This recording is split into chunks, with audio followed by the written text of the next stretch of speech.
일어나는 통증 질환 중에서 석회성 관염에 대한 이야기를 해드릴 거예요.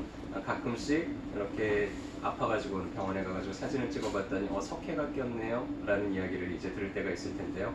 가끔씩 이제 석회가 꼈다는 얘기를 듣고 좀 당황하시는 분들이 있어요. 뭐 신장도 아니고 담낭도 아니고 어깨에 돌이 꼈다고 이게 뭐지? 하는 분들이 있을 텐데, 오늘은 이제 그런 게 어떤 질환이고 어떻게 일어나고 어떻게 관리를 해야 되는지 이런 내용들을 중심으로 좀 이야기를 해드릴 거예요. 보통 이분들이 표현하는 게 상당히 아파요. 마치 막 불에 타는 듯이, 뭐 칼로 끊어지는 듯이 이렇게 아프다고 이제 표현을 하는데요. 급성기가 아닌데 뭔가 외상으로 다친 일이 없는데도 이제 그렇게 아프다라고 하면은 혹시 그런가? 혹시 석회가 꼈나? 이런 거 이제 한 번씩 의심을 해볼 수가 있는데요.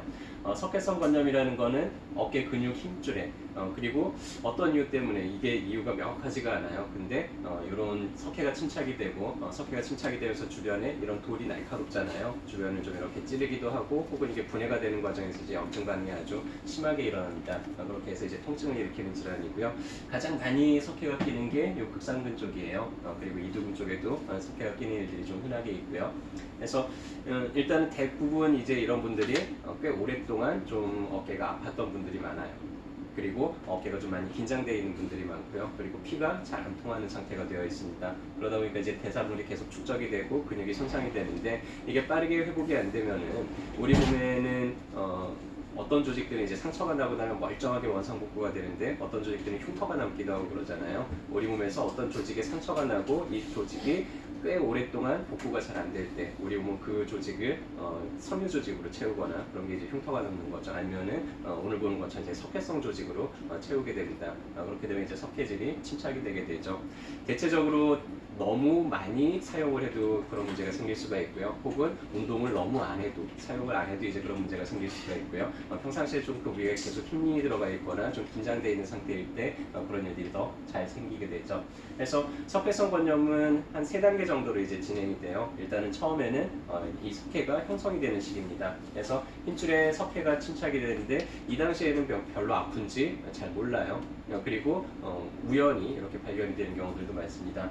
그 다음에 이제 그대로 유지가 돼요. 그래서 석회가 침착이 되고 계속 쌓이는데, 이때는 통증이 있을 수도 있고 없을 수도 있어요. 언제 가장 아프냐면은 이 석회가 분해되고 흡수되기 시작할 때 가장 아프게 됩니다. 그래서 석회질이 이제 점점 몸에서 염증 반응을 일으키면서 이 자체를 흡수를 하기 시작을 해요. 그때 염증 반응이 이제 극렬하게 일어나면서 통증도 아주 심하게 일어나죠. 그래서 대부분 이제 이 시기에 사람들이 뭐라고 표현하냐면 밤에 엉엉 울 정도로 아프다고, 잠을 못 잘 정도로 아프다고 이제 그런 식으로 표현을 하게 됩니다.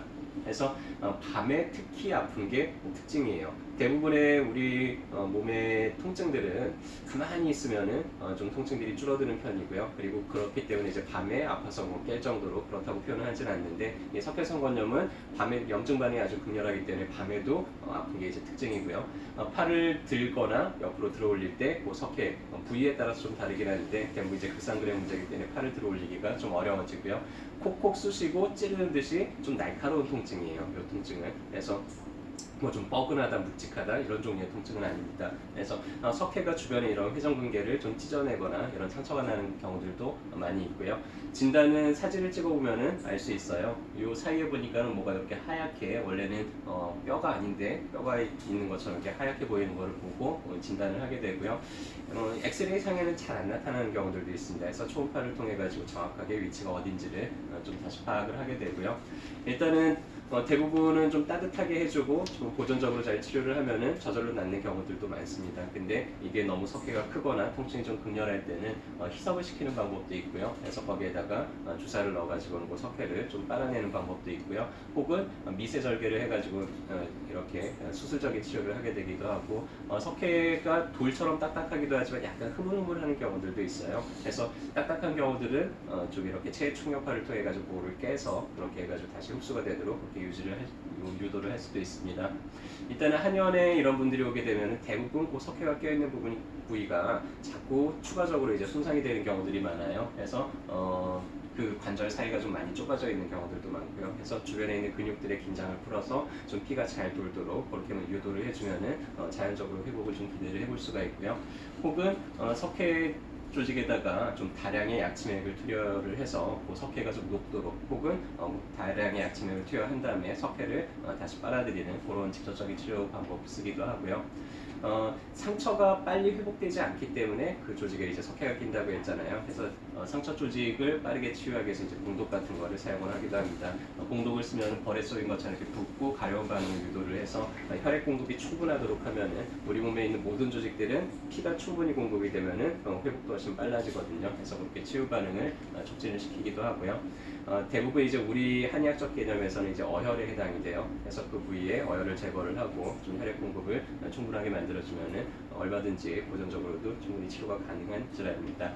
그래서 만약에 이제 어깨가 그런 식으로 아프다 그러면 절대로 아픈 쪽으로 눕지 마세요. 잠자다가 나도 모르게 이렇게 돌아 눕게 되면 상처가 계속 반복적으로 이제 손상이 되기 때문에 돌아 눕지 않도록 좀 주의를 해주시고요.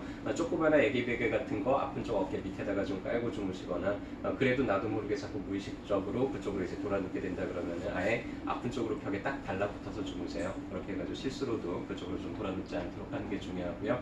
대체적으로 좀 어깨 주변이 라운드 숄더가 돼 있고 그렇기 때문에 이제 굳어져 있는 경우들이 많고요. 그래서 방구석에서 이런 식으로 좀 팔굽혀펴기 하듯이 어깨를 자꾸 펴주고 이렇게 자세 관리를 해주면은 그런 부분들을 많이 예방을 할 수가 있습니다.